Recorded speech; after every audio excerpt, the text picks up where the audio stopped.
The bulletin is live on DSTV channel 279. We are also streaming on Facebook at TV3 Ghana, where you can join us with your thoughts. We begin the bulletin from the camp of the EC. The Electoral Commission chairperson Jean Mensah says candidates must accept the outcome of the 2024 polls.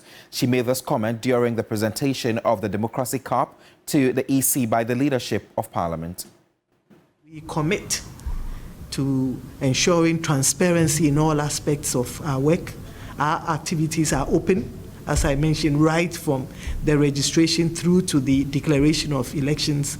Everything is done in the full glare of the public. Nothing is hidden. And we will commit to this, to maintaining and ensuring that level of transparency across all aspects of our work. And so we also want to entreat and call upon the contestants of the election to accept the outcomes of the election. Surely there will be a winner and surely there will be losers. And so we all call on our contestants to accept the outcomes of the elections, because we undertake and we commit to ensuring that the elections are free, they are fair, they are credible, they are transparent. Still on your election command center, the two leading political parties, the New Patriotic Party and the National Democratic Congress, have pledged to ensure a peaceful electoral process free from hate speech, misinformation and divisive comments. The NPP and NDC, along with other minor political parties, made this commitment at a public forum organized by the Media Foundation for West Africa and the National Peace Council. As the December 7 election urges closer, the Media Foundation for West Africa is warning about the dire consequences of hate speech, misinformation and divisive messages. Executive Director of the Media Foundation for West Africa, Suleiman Abrahima, emphasized the serious impact of hate speech, misinformation and polarizing messages. He noted that Ghana has all the conditions that could foster hate speech, hence the need for a concerted effort to counter it. We have a very polarized political environment in which quite often truth and facts don't matter. We have a highly polarized and partisan traditional media landscape. We have thousands of educated people or young people who are unemployed and can be drafted for malicious activities easily. So we face a challenging situation ahead of this year's elections and beyond. And if the situation is not confronted robustly, the consequences could be dire. George Sapong, the Executive Secretary of the National Media Commission, pointed out that the challenge of hate speech and polarization is deeply rooted. Don't think that hate speech, polarizing narratives is new. The danger with polarizing narrative is that the people who do it feel a sense of righteousness about it. If you watch what goes on in this country, young people insulting chiefs, insulting the clergy, insulting leadership, they feel strongly that they are entitled to express their angst against how the society is managed. Because the one doing it is not doing it because they feel it is wrong. They honestly feel that there's a justification for what they are doing. And that is why dealing with it is a particularly difficult thing. With elections only a few months away, the Executive Secretary of the National Peace Council, George Amo, is calling on state institutions to discharge their duties with integrity. We have a duty to ensure we keep our country safe. Electoral Commission, the National Commission for Civic Education, the National Media Commission, the National Peace Council, all of us should do all that we can to ensure integrity. Political parties, including the NPP and NDC, pledged their commitment to decent political discourse ahead of the elections. As we go into the 2024 general election, we will continue to play our part. We can only achieve this if we do it together. We are committed to peace. We are committed to all the things that will make Ghana a great country.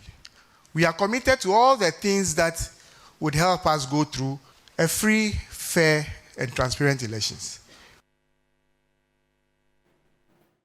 The flag bearer of the NDC will this morning engage in a working visit to the Adentan constituency in the Greater Accra region, where he is expected to re-energize the base of the party as part of campaigning towards the December elections. The visit will see John Dramani Mahama interact with supporters of the party, interest groups, chiefs, and also have community engagements. The flag bearer is also expected to visit the Ayawaso West Wuogon constituency, where he will touch base with the party faithfuls.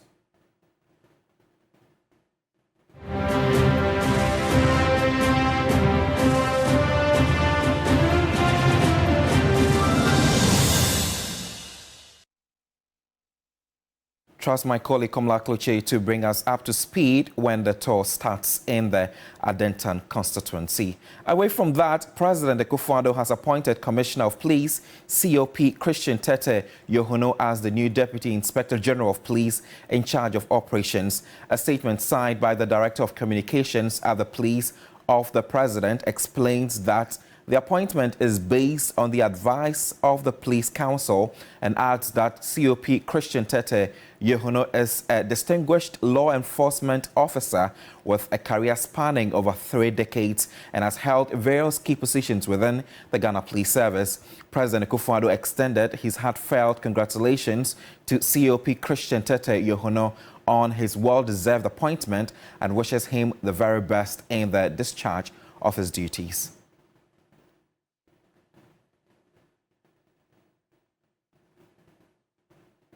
Meanwhile, founder of Independent Election Security and Compliance Watchers, Richard Komodo, says although COP Yohuno is qualified for the position, the timing of his appointment and the role he has been assigned is all questionable. He says it raises suspicion that there are plans to remove the current IGP from office.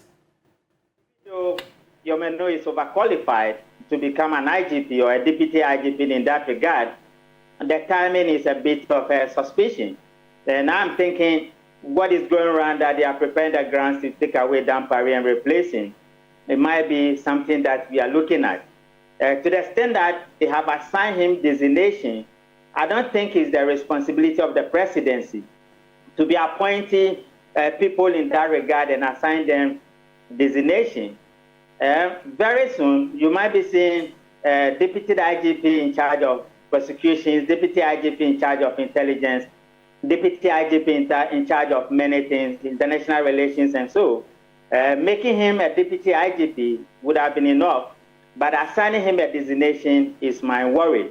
Now, when it comes to elections, and you appoint somebody and assign him a designation, we already have a problem where the same appointing authority appoint the IGP and appoint Commissioner CID, and opens up 2 forms of communications, which has led to undermining and conspiracies within the police service. What they have done, even though with a good intention and with a swift action to replace IGP Dan Parry, to that regard, assign him in the designation will be raising more suspicion as to whether election operations are going to be assigned to him, even though I have no doubt in my mind that my uncle Yohuno has what it takes to become an IGP. Attorney General Godfrey Adame says he expects Parliament not to transmit the anti-LGBTQ bill to the presidency. This is despite the Supreme Court opting not to rule on 2 requests seeking that it stops Parliament from presenting the bill for possible presidential assent. Lord Eduasare has more. The panel of justices presided over by the Chief Justice, Gertrude Tokonu, indicated that the matters raised in the injunction application can be better dealt with by obtaining all the facts of the case. This, she noted, will be done through an expedited hearing. The early trial will serve the course of justice better in view of the fact that it will render a clearer view of constitutional issues relating to the suit. Lead counsel for the Speaker of Parliament, Thaddeus Sori, requested that the 2 suits by Dr. Amanda Odoi and Richard Delaskai be merged. Counsel for Richard Delaskai, Pakwesi Abedu, spoke to the media after the ruling. When an application is before court and it has not been determined, although it has not expressly been stated granted or not granted, but once it is pending, we don't do anything to prejudice the outcome of the application. So we say that invariably, indirectly, it is still restraining any party from doing anything contrary to the demands of the application. Attorney General Godfrey Wadami indicated that he expects the rule of law to be adhered to. At this stage, the process have not been transmitted, and there must be a reason for that. The reason is that there was this application for interlocutory injunction pending, and the court has still not disposed of the application for interlocutory injunction. The court said the determination of that application for interlocutory injunction should abide the determination of the main case, and for that matter, it is reserving its determination until the main action is heard. It tells you that the application for interlocutory injunction is still pending, has not been disposed of, and so I think that would be the proper course to take. It's worthy of note that the court will take a legal break in 2 weeks' time and resume in October. What this means is that once court resumes, all parties will be expected to file their processes before hearing can take place. The Chief Justice Gertrude Torkornoo has also noted that a different panel will hear the case when it is recalled. Lodi Dwasari, TV3 News, Supreme Court. Representatives of member states within the African Union have arrived in Ghana for the 6th AU mid-year coordination meeting, which starts today, July 18 to July 21, 2024. The Deputy Minister for Foreign Affairs and Regional Integration, Amprechum Sapong, said the meeting aims to assess the status of continental integration and coordinate efforts to accelerate the integration process. It has been 17 long years since the Republic of Ghana had the privilege to host the African Union Summit in Accra under the able leadership of Ghana's former President John Agyekum, and that was in 2007. At that time, our current president, His Excellency Nana Addo Dankwa Akufo-Addo, was then the foreign minister when Ghana had the distinct honor of hosting the AU Summit of Heads of States. That summit shaped the trajectory for our union and served as a reminder of the progress we have made as a continent and the challenges we have overcome. The Executive Council meeting will last for 2 days and will be followed by the 6 mid-year coordination meetings of the African Union on Sunday, the 21st July 2024 at the same venue. It is important to highlight that the African Union's theme for this year, 2024, is as follows: educate an African fit for the 21st century, building resilient education systems for increased access to inclusive, lifelong, quality and relevant learning in Africa. We focus on health now. Deputy Minister for Health Alexander Akosua-Kwah says the burden of malnutrition remains high in Ghana, resulting in stunted growth among children. To this end, he says government is determined to partner with civil society organizations to reach as many children as possible with the school feeding program. Currently, the national stunting rate stands at 18%, whilst wasting stands at 6%, with 12 more being underweight. Under 5 mortality rate stands at 40% deaths. Deputy Minister of Health says the ministry is implementing high-impact specific programs, including care practices to stem the tide.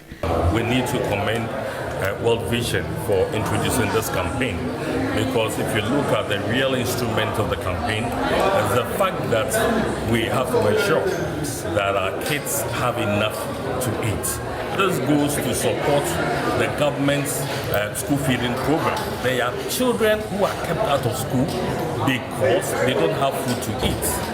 Every child, not the school-going age children alone, but right from childbirth, has enough to eat to ensure better growth. We as government, we want to support it. A 3-year program dubbed the Enough campaign is being undertaken by World Vision Ghana to reach some 3.5 million children who are malnourished in Ghana. Irabna Daji is the Health and Nutritional Technical Program Officer. We really need to have a broader stakeholder engagement to discuss it further, because sometimes we see you in media going to take pictures of the food sometimes you can really tell that the quality of the food that is given to the children in school is really low. In addition, sometimes you look at the environment in which the children are eating their food. Sometimes it's not very hygienic. The environment is also good, so it also increases their risk to malnutrition. Rational Nurses and Midwives Association of Ghana are calling on the Ministry of Health and the Ministry of Finance to immediately issue financial clearance to facilitate the payment of the unpaid 12-month allowances. Addressing the media in Accra, the association said it will be forced to take drastic action if their financial clearance is not released within 2 weeks. Enough is enough. The words of Rotational Nurses and Midwives Association of Ghana, who say for the last 12 months have worked as national service personnel without payment of the allowances due them. The group say as of June 2024, they had completed their national service and are currently unemployed, awaiting the issuance of financial clearance, which is a prerequisite for the payment of the allowances. The delay in financial clearance has prolonged our financial instability, suffering, and left us in a state of uncertainty. Moreover, the 2024-2025 batch of our junior colleagues, that is over 20,000, who commenced their rotation in May 2024, are currently 2 months into their service without receiving any of their monthly allowances as well. This early indication of financial neglect raises serious concern about the ongoing maltreatment and neglect of rotational nurses and midwives in the country.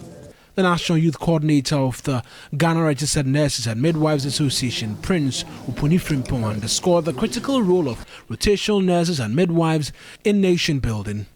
We want to place it on record that rotation nurses and midwives contribute to the healthcare system in Ghana. They are seen in the various hospitals, the various teaching hospitals, the regional hospitals, and wherever healthcare delivery is given. And in fact, to work for 1 year, 12 months, rendering service to the good people of Ghana without receiving a dime, it's not the best. National President of the Rotational Nurses and Midwives Association of Ghana warns the Vice President Dr. Bawumia to intervene, citing the political implication this may have on his ambitions of becoming the President of the country. We also want to draw his attention that these 11,000 rotation nurses, together with the current batch, which is 20,478, who are being owed both trainees and rotational allowances, are registered voters and can influence the outcome of the upcoming election. Our landlords are evicting us, and without financial support, we will have no choice but to come and make the Ministry of Health our new place of residence.